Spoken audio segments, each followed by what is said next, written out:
In today's video, I'm going to teach you how to create tabs in a Confluence page. Let's get started by opening your preferred web browser. Once you have your browser open, the first thing you'll need to do is search for Confluence.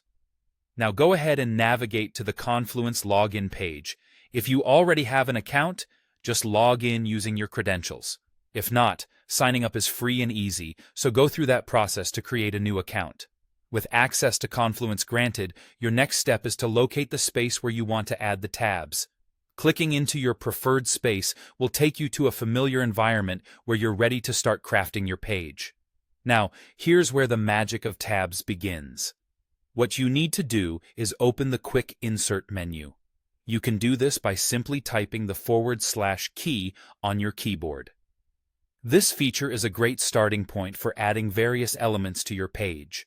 After you type the /, start entering the word tabs.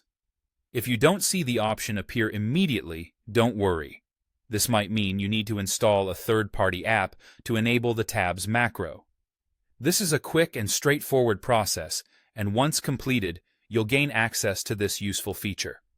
With the tabs macro option visible, select it from the drop-down list that appears in front of you. You'll find that adding tabs is now a breeze. Click on +Add tab to create a new tab. Once your tabs are created, it's time to give each one a descriptive title. This is important, as it helps your viewers understand the content beneath each tab easily. Customization is key to making your Confluence page not only informative, but also visually appealing. Confluence allows you to customize the layout of your tabs, offering you choices between horizontal or vertical arrangements.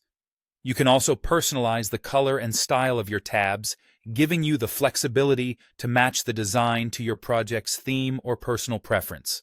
Additionally, if you decide to reorder the tabs at any time, simply drag and drop them into the desired sequence. Finally, once you're satisfied with how your tabs look and are confident that they represent your content well, it's time to save your hard work.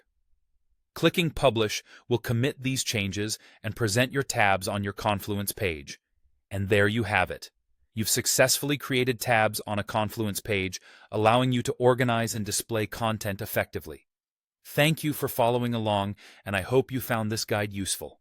Until next time, happy Confluencing!